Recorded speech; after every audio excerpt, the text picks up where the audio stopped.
Hey, Steve Riley, welcome to this episode of Great Practice, Great Life. And I am so excited.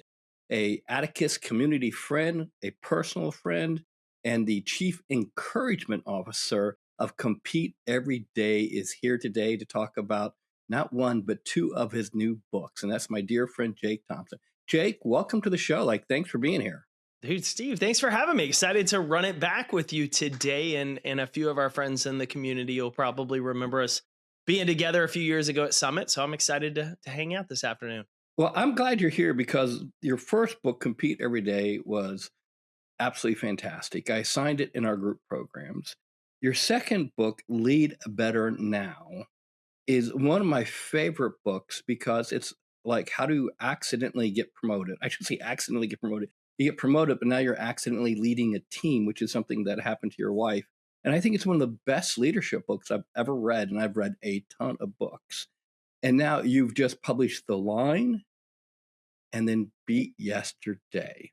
And I'd like you to talk a little bit about The Line and Beat Yesterday so you can use that to encourage our audience and encourage our community to take their game up, whether it's make more money or to be a better dad or to be a better whatever.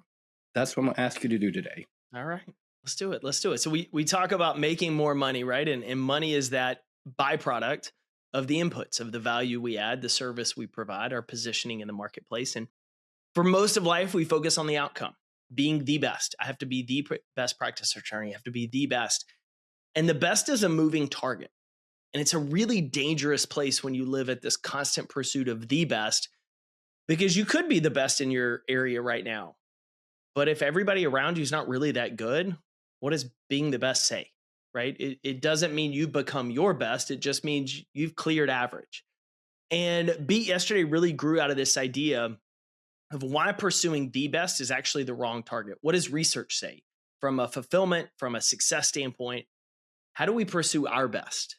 And it's a subtle shift between the best and our best. And we dive into it in Beat Yesterday. But before we get there, I want to talk about The Line, because your audience, as I shared offline, is what inspired it.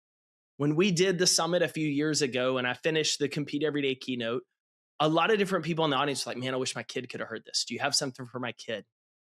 And I casually mentioned, like, I've been working on, I have an idea in the background, but I haven't really done anything with it.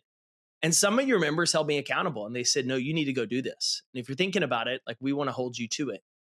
And so as it sat there, as we were going into writing this Beat Yesterday book around being the best versus your best, the idea for this younger audience book came out.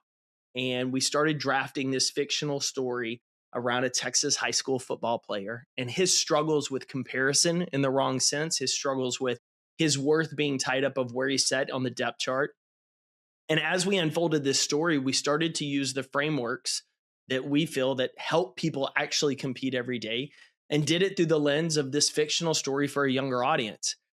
And what's been really cool is anybody who played sports, you know the line, right? You line up on it, and in basketball, football, tennis, you name it, you touch it. You're running wind sprints. And there's a difference between touching the line, going past the line.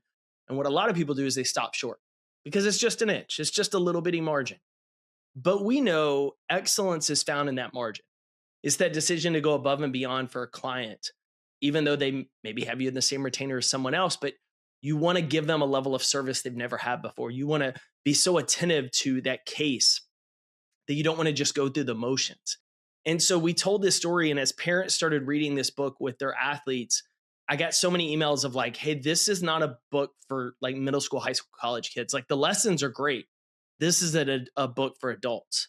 And it's been really interesting because they're seeing this idea of, how do I touch the line in my life as an adult, as a practice owner, as a parent. And then what's really cool is it's kind of a high level look at it. And Beat Yesterday gets into the details, the frameworks, the research behind it. So it's not just a cool feel good story. This is application for life. So I owe a lot of these two books really to your audience and the summit community, because of them holding me accountable to say, hey, go get this done. That's fantastic. It's fantastic. They're a tough crowd. I got to tell you, I've been dealing with this crowd for a long time, and they are tough. We're going to put in the show note links to both books, obviously, to everybody. But if you were going to recommend, would you recommend they start with The Line first, then I would recommend if you're a parent, regardless of how old your kid is, or you're someone who really likes that fictional storytelling of a John Gordon or a Patrick Lencioni, you just love absorbing the lessons that way. I would highly recommend starting with Align. It's going to introduce you to the frameworks. If you're someone who maybe the Compete Everyday book was it, or you're someone who loves, an Adam Grant or Brene Brown, David Goggins, something that's very much direct forward professional development style, I would steer you maybe toward Beat Yesterday because you're going to get the research. You're going to get a lot of the meat behind why this works and instead of just how to apply it. So as you talk to our audience, and one of the things they always encourage or want to know is how to perform better, especially financially. Yep. And one of the things that you said earlier kind of cracked me up because when I first started practicing, comparison was difficult. And then as I started coaching and helping lawyers perform in their practices, they were like, I want to be better than everybody. Like, I want to be like 100% better. And I'm like, actually, you really don't need to be 100% better. You really don't. You need to be about 20% better. If you're going to be 20% better than your competitors, you will look 100% better. Because what it takes to perform at 20% above is extraordinary. And if you can just perform 20% better on a customer service, on your referral-based marketing, on your positioning, on your advertising, on your intake, on your team development, if you perform 20% over there, you will dominate the market. You don't have to be 100% better, just 10% here, maybe 5% here, 10% there, 20% over here, and you're going to be extraordinary. People will not know what to do with you. So I really, as I listen to you, I'm like, you really don't have to be that much better. You just have to be a little bit better. Now, for some people, that may not be enough. Like they may be like, no, I want to be like light years better. What are your thoughts?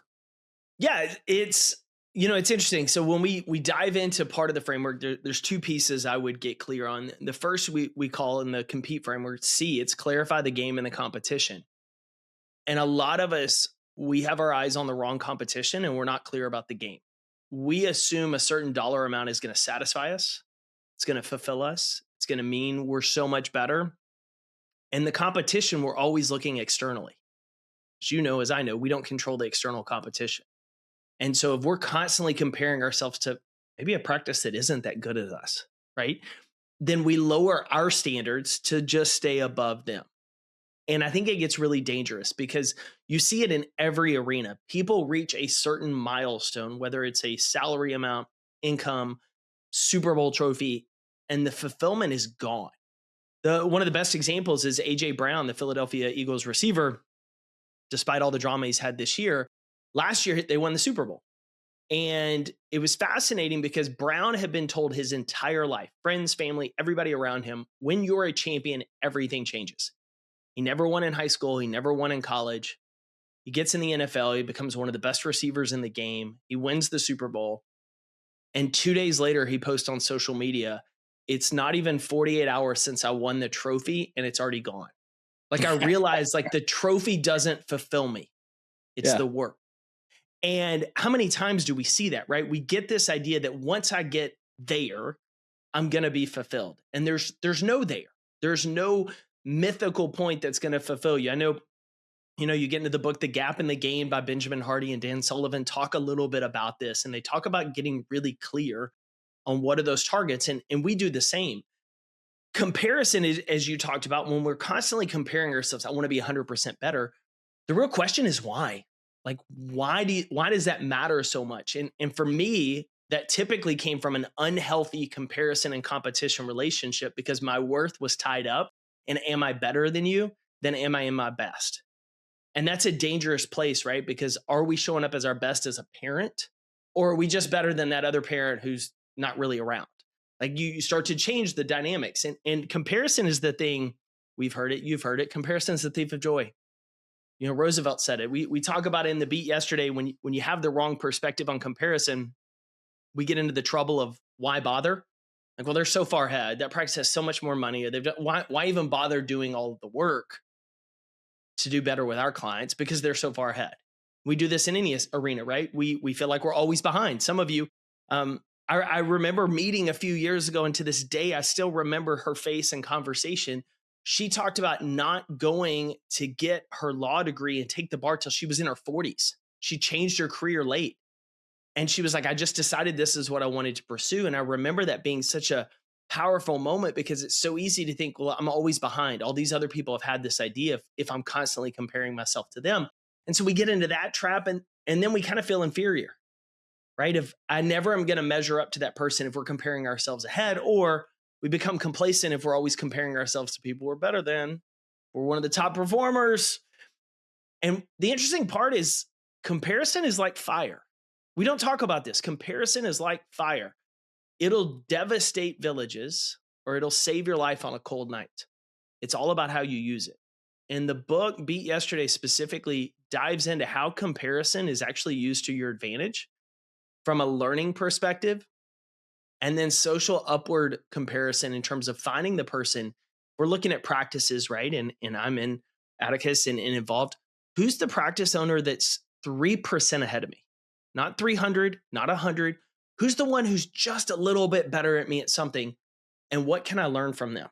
And how can I apply it? Because when you start to look at comparison that way, not as an attachment to my worth, but as a learning tool, well, then everything changes because your ego gets put aside so you can just get better. And so, to your point, I think once we get really clear on the game and start understanding how to compare ourselves the right way, this whole idea of, man, I've got to be the best to validate myself kind of starts to go by the wayside. And you start to say, I want to become my best because I actually want to see what I'm capable of. That's terrific. I have this concept that I don't do a great job explaining, and I'm going to plop it on the table and see if you, in your amazing brain and articulate gifts, can help me shape this and make it make sense. Hey, Steve here. Sorry to interrupt this episode, but one of the things I hear all the time is I can't find great people. I'm trying to hire people and I can't find great people. Having great people on your team is absolutely critical to building a great practice. But there's a problem. Finding those people is a massive time-consuming task. That's how can we build my great team. We handle everything for you, writing the ads, sourcing the candidates, screening the resumes, doing the initial interviews. So all you get to do is to meet with the cream of the crop. You get to decide from the finalists who are actually worth your time and hire them. Now, I don't care whether you need paralegals, assistants, or team leaders. Stop wasting time trying to find the next team member. Check out the show notes, click the link, and get more details to get yourself started. All right, back to the episode. One of the things I keep saying to our groups, and I did a keynote on this years ago, a couple times. In the keynote, I do this distinction around greatness versus achievement. And I try and distinguish that achievement is when you're running somebody else's race, when you're running someone else's game. And a lot of people choose achievement because they don't have any other games to play. Greatness is when you take a step back and you create your game and you play your game. And my experience is when you're clear on what your game is, like you said, I like that clarity, then learning from others is what you're doing. And you break through the comparison trap, like, oh, I'll never be as good as so-and-so. But you're like, well, what's so-and-so doing that's so great? Oh, I see that so-and-so is doing this and they're doing that. But it has to be, at least for me, and this is just for me, is I have to be clear on my game. What does my great life look like? What does my great practice look like? Where am I wanting to go? And a lot of lawyers sometimes get distracted by what other people are doing in the comparison and the achievement process. And they borrow other people's goals like bad fashion. Like And those people are watching on YouTube right now will see that you look, you're in great shape. You got this beautiful sky blue thing on. If I put that on, I'll look terrible. Like if I put that on me, I'll just look terrible, right? And I can't wear that great haircut either. So I know these are things that won't work for me. So when I think about it, I've always struggled with trying to help people distinguish, first and foremost, what's greatness look like to you? And don't borrow it from other people because what they're great at may not look so good on you. Like I can't pull off that beautiful jacket, your sky blue jacket. I can't pull it off. What are your I mean, thoughts? I mean, what are your thoughts? that's one of the core premises of the book. And I love that you talk about that. I love that you're helping people on that because I think that's the biggest miss in society today. We assume others' achievements, one will fulfill us, or that's what we need to pursue. And then we look really confused at that practice owner who doesn't seem to always be chasing the money because they care about never missing one of their kids' soccer games. And they don't try to puff their chest out when they come to an event or they show up at Summit. They're not trying to prove anything because they're like, this is the game I care about. This is what I want to do. And what people miss, this is the thing that fascinates me. We look at the best of the best. And I'll say this in sports, and you look at someone like Michael Jordan, and we think, oh, I want to be like Mike. We all wanted to be like Mike. But what we fail to take into consideration is you can't just be Mike on the court.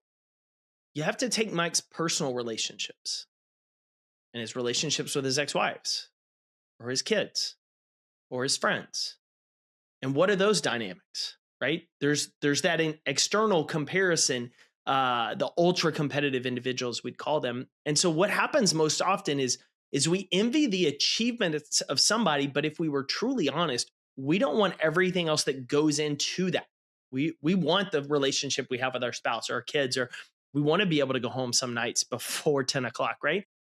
But we just see that one little outcome. And so we get confused by it and we chase this achievement, to your point, instead of chasing greatness. And I think the thing is, we have to get clear on what are the inputs that drive the greatness we want, which is why as we talk about like, what's the game you want to win? What are you competing against? Well, then, like, well, if this is the practice I want, if this is the life I want, then I'm not really competing against these other practices in my town. I'm competing against my own ego to say I need to be better versus getting better. I'm competing against the complacency that tends to slip in when I feel like we're already ahead versus like, how do I actually lead my team a little bit better? How do I focus on our inputs and our customer service instead of just, well, how do I make more money? Well, how do we make more money? By providing better service. So what am I doing to train internally? And then we start to get into the rules, like what would help us grow this practice in this life? Well, I have to be willing to say no to certain things because every time I say yes, I'm saying no to other things. And one of the stories I'm always kind of interested in is the actor Glen Powell. And Glenn is one of the hottest names in Hollywood right now. He's been in a zillion movies lately. But what interests me about him is he wanted to be a movie star. He's an Austin, Texas kid, wants to be the next big movie star. And he auditioned for the lead role in Top Gun Maverick, the sequel. And he didn't get it. They gave it to Miles Teller. And they still wanted him to be in the movie. They still wanted Glenn to be in the movie. He's like, no, like I went out for the lead. I wanted to be the lead. And so Tom Cruise and the director said, hey, can we meet with you? Yeah, sure, no big deal. So they go sit with him. And Cruise says, what do you want for your career? And Glen Powell says, I want to be you. He's like, I want to be you. And Tom Cruise says, how do you think I became me? And he was like, you took lead roles in great movies. And Tom Cruise laughed and told him no. He said, I saw great movies and took the role I was given and made it great. It wasn't about just the lead. It was about whatever the role was. I wanted to own it and make it great. And Glen Powell said that completely changed his mentality because he stopped assuming I have to take lead roles. I have to do a certain thing to become that. And instead say, how do I get and be a part of great movies, great opportunities, great communities, and make my role great? And I think that's when we think about a practice owner, when we think about a parent, when we think about just how we show up in life, we get so distracted thinking I have to do that because I need to be like that person versus what's the game I want to play and how do I make myself great at that game? And when you start to do that, right, the ego is still there, but it starts to become less important because you're just focused on how I get better, how I grow better, and how I improve versus how do I make sure I look better than everyone else? Love it. Okay, I've got maybe a slow ball for you. Let's go. And it's one that I wrestle with personally, one that I wrestle with my clients all the time. And it's a phenomenally funny thing. And it's one of the ways that I see lawyers and team make more money. Like they make more money. And it's like this secret recipe. And I say, go do this thing. And I'm not going to tell you the thing yet because I'm going to make people suffer a little bit because I tell people, go do this thing. And it's so simple, so easy, but I would say that my success rate at getting people to go do this thing might be 1 out of 20. Was that 5%? Like 5% success rate? And I don't know how to improve the success rate. So I'm going to tell you what the thing is, and then I want to get your feedback. And I've never talked about this. I've always believed that you can't have a great practice, you can't make more money if you're sick. Like I always joke, you can't have a great practice if you're dead.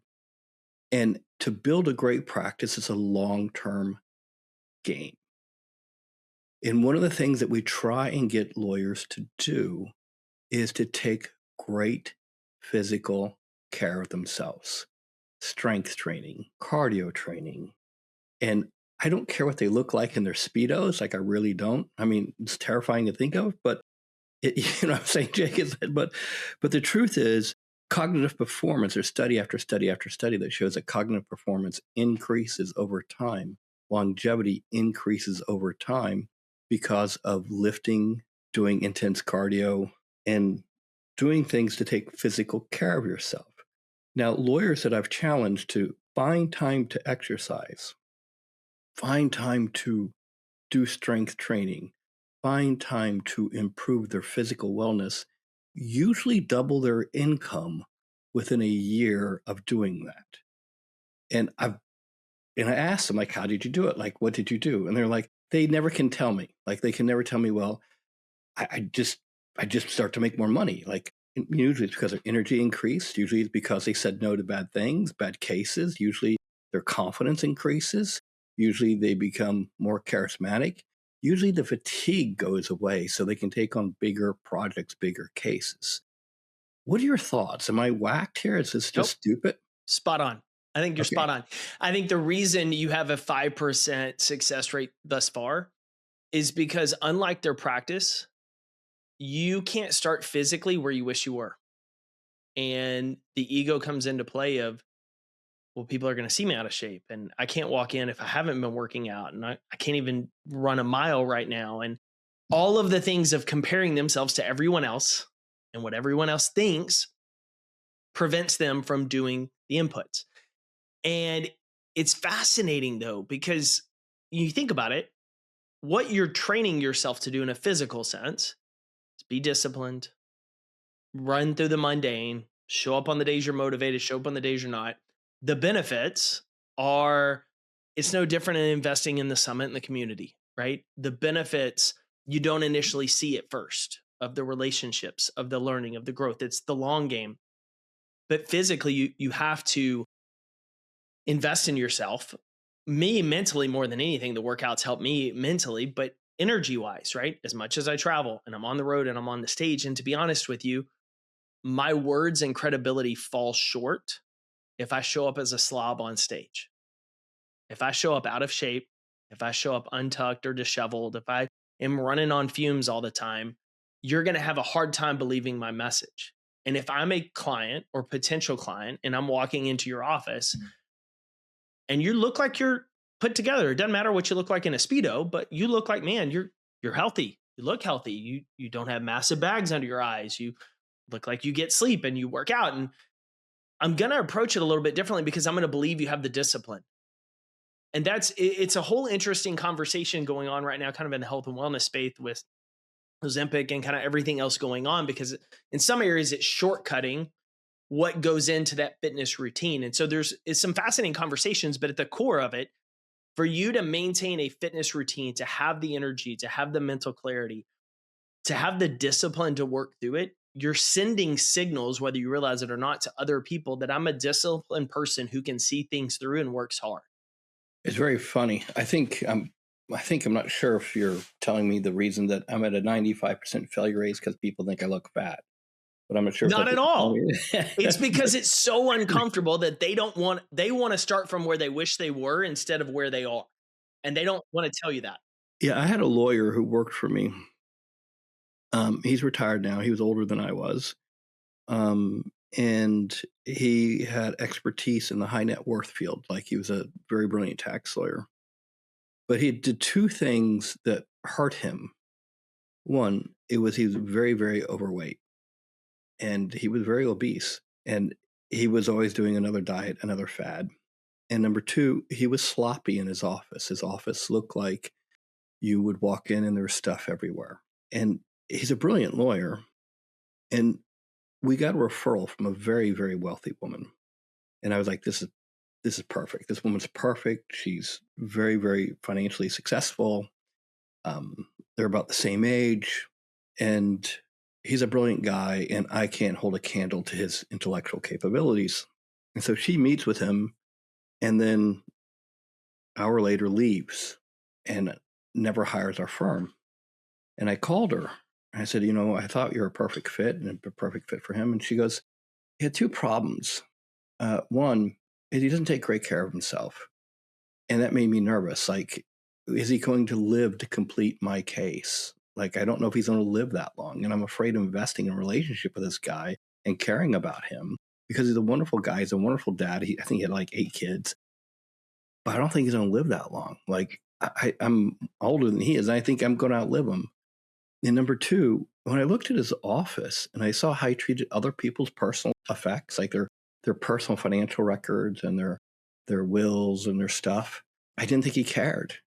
And so I didn't want to give him my stuff that I organized and put in a binder because I didn't want to be flopped in with everything else. And it just told me in her eyes, he didn't care. And I knew the guy cared. He cared tremendously. And I told him afterwards, this was the feedback. And of course, he rejected the feedback. He said, well, she just is a bad person. She doesn't understand me. And I was like, my first super high net worth client gave me feedback, which was pretty simple. And I did exactly what he said. And he started referring me business. Like he became a long-term client, long-term friend. And sometimes people just don't want the feedback. Like they don't want the feedback. And you are in the business of helping people overcome feedback, overcome some of the harshest criticism, both internally and externally, that they receive. And you do it with such heart and compassion. It's one of the things I love about you.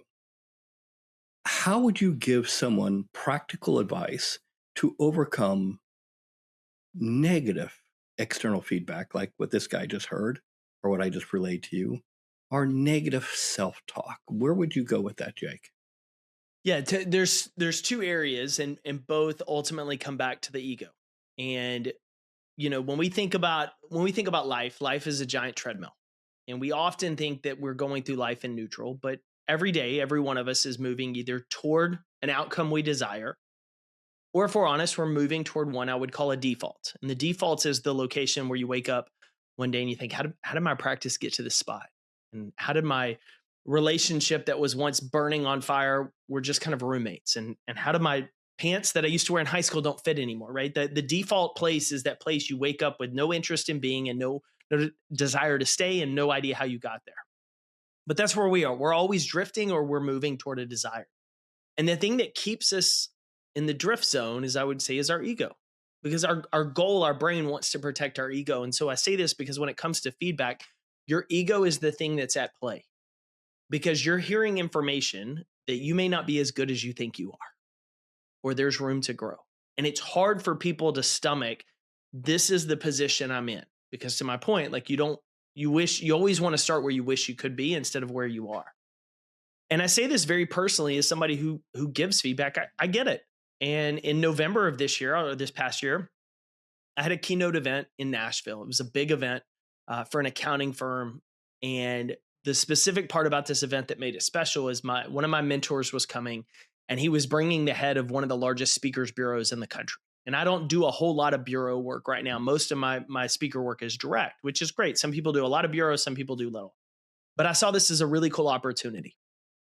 And everything that could go wrong for this event went wrong. Flight cancellations. I'm driving in the middle of the night through Kentucky and Nashville backwoods in the rain. I get to the hotel at 3:30 in the morning. I'm up at 6:30. The opening speaker uses 2 different examples, similar, teaching a concept that wasn't supposed to be in that speech that was going to be in mine. And so I have to go back to the room and change the talk. I mean, it was everything. Still got up on stage and I just went after it. And when I finished it, the client was ecstatic. The audience bought all of our books. They were ecstatic. But then I sat down with my mentor afterwards. He's like, here's the feedback I got from the bureau. You're really good at the price point you are. You're not where you want to be. And here's the holes in your game. And it was about 24 hours of a gut punch of like, I thought that was good. That's not good. And it was really interesting because my mentor gave me feedback in a really good way. He said, I know you want to hear this because I know you want to get better. And I know you're capable of that. And what made that feedback, even though that feedback sucked, what made it land is I knew he had my best interest at heart and wanted to see me succeed. And so even when it's helpful feedback, it's going to sting. Better word sting, the sting of words from a friend than lies from an enemy. But here's what I had to separate. When I received the feedback, your first inclination is your ego says this is about you. And what you have to understand is feedback is not a judge, it's an ally. Because feedback is simply information about how you do something, how you present your case, right? How you manage your team, how you get up and present in front of your peers. All of that is a skill set. And the beauty of skills is we can improve skills. It takes coaching, it takes reps, and it takes feedback. And the better we get at those feedback loops, and the more we see them not as a judge, not as a critic, but as an ally, the faster we can improve. And so those things we were scared to get feedback on, we start to seek them out of, ooh, how do I make this better? And how do I make this better? And let me try this. And so from an external standpoint, we have to learn to separate the identity and the worth of who we are from seeing feedback solely as information that gives us a tool. And in my thought processes, I would rather have the information because if I'm not where I want to be, how do I get there? And I need to know it because I'm not going to know it there. The second part is the internal struggle. And this is the hardest because we're our own worst critic. We're our own harshest critic when it comes to feedback. And so one, understanding and continuing to repeat the feedback is on something I can improve. It's not about who I am. But you have to understand your first thoughts are always negative. Your brain is programmed that way, is 100% biologically in you. It is not your fault. However, how you respond to those thoughts is, and what you allow that second, that third, that fourth thought to be. Do you continue to let it fester? Do we avoid the responsibility? So for example, the partner you mentioned of what's their fault? They did it. It's not my fault. I couldn't have done anything differently. Or is it, you know what? Steve really cares about me. Is there truth to what he's saying? Is my voice inside saying, oh, she has to be wrong? Is there actually any truth that she could be right? And can I see that perspective? Because sometimes we just manufacture stories in our heads that have no basis in reality whatsoever. We're pretty good at that. But sometimes there's truth there. And if there's truth there, we have to position ourselves of, you know what? I actually have a pretty messy office. And I don't want to admit it because that would mean I'd have to be wrong. And my ego's pretty there. And we know attorneys, we don't have egos at all, right? No, We don't have there are no egos. Not egos there at all. No. But yeah, but then it comes back to what we talked about at the very beginning is the ego gets in the way because we're comparing ourselves and worried about how we look compared to someone else versus how much better we get. And I think that comes back to your point of we're focused on achievements versus greatness. And we feel like we're being judged on achievements versus how do we become great. And so what I tell people is the internal side is you've got to get really clear of what are you actually telling yourself. And even getting into a habit as silly as it is, this is simple, go work out. It's just as simple, starting writing down the thoughts you're having and ask yourself, is this true? Who's told me this? And is there a better perspective? So simple, but it's so simple to skip. It's so fantastic. It is such a fantastic habit and practice that it is fantastic. And I think journaling and pouring that thought out on a piece of paper so you can look at it and realize, oh, that's just BS. That's not true at all. And you just get that poison out of your head and you look at it and go, where is that coming from? Like, what is that foolishness about? Like, what's happening there? Yeah.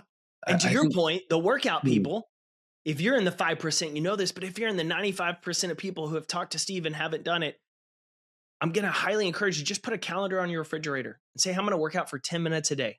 It's not the hour, but I'm going to start with 10 minutes. And you're going to do the Jerry Seinfeld. You're going to put an X in the box every day you work out, just like he did writing a joke. And when you start to see progress, the reason we check out of goals is because we don't track our progress and we don't see the days we're doing it. And so it's easy to justify skipping when we don't see it. And so I would challenge you, if you've been in that 95%, who cares? Who cares what your starting position is, but what would it look like if you changed it? You don't even have to tell Steve you were right. I'll save your ego that one. Just start doing it. Yeah, I really have zero attachment to being right. I really do. I'm at this point in my life where people will ask me stuff, and I've seen what works, I've seen what doesn't work. And to the extent that I'm no more than a Sherpa, a guide to helping our people perform, that's really all I see myself at this point in time. I've achieved the things that the young Steve wanted to achieve. I got the toys at a very young age of the things that I thought would be the trophies that meant I made it. And now the contribution for me is seeing the reward is seeing people build those great lives. Because I know, just like supporting you, I know that the odds of my daughter or my son ever listening to a single thing that I have to say will probably never happen. But if they heard the great Jake say it, then they may say, Jake says that I should work out every day because it improves my cognitive function. Then the impact will come through you. Like we're all in this together. Like we're all in this together in some way, shape, or form. I think you and I click so well is because I think both of us care more about someone saying that's right than you're right. Yeah. I don't think we need to have the credit. I think we just want to help share the truth and them start to get it. Yeah. At this stage, it doesn't. I don't get bonused at the end of the year by being right. Does that make sense? That's right. It doesn't matter. All right, Jake, as we wrap up, I want you to tell me what this quote means. It's a quote on a hot selling book. Because the greatest victory isn't beating others, it's becoming who you're built to be. What does that mean and why is that important? Ooh, look at that. You've read the book well. I think it's most important because, as we've talked about today, a lot of people are going through life, they're building their practice, they're showing up day after day, and they haven't clarified their game. They don't know what they actually want to win. They don't know what they actually want to achieve to that role. They're chasing other people's achievements. And the scariest part of that is we spend our lives chasing someone else's goal, and that goal is far below what we're capable of. And so, in order to find fulfillment, in order to show up and not saying every day is going to be easy, not saying you're going to absolutely love it, but to know you're doing something worthwhile that you're going to enjoy and be proud of, it starts with focusing internally. Like, what am I doing to get better and lead better and parent better and show up better? And when you start to unlock your own potential, all of the outcomes, all the other things that we want to have happen, that we want to achieve, they start to happen for us. All the research shows that people driven to be their best end up doing far better than the people pursuing the best in the long run. But the most important part about that is we start to find fulfillment in that. And we're not constantly chasing the next big dollar. Or if I just beat that person, then I'll feel fulfilled. I'll feel complete. I'll feel successful. We find that success of every day just, hey, I got a little bit better. I added a bigger impact. I helped my kid have a good day.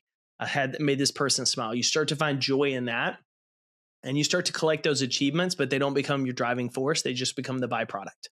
As Bill Walsh would say, the score takes care of itself. And the score will take care of itself, but only when you become obsessed with becoming your best. With that, thank you. Thanks for being here today. Thanks for sharing the work that you're doing. Thanks for letting our Atticus members contribute to being accountability partners for you with getting the line completed. We greatly appreciate that. And with that, everybody, I hope you buy his book and support his mission on beating yesterday. Thank you, Jake. Thanks, Steve. Thanks for joining this week's episode of Great Practice, Great Life. Please tune in weekly to get the next episode. If you enjoyed the episode, please subscribe, like, and don't hesitate to share it with a friend who you think this episode can help. With that, thanks, and I hope you enjoy next week's episode.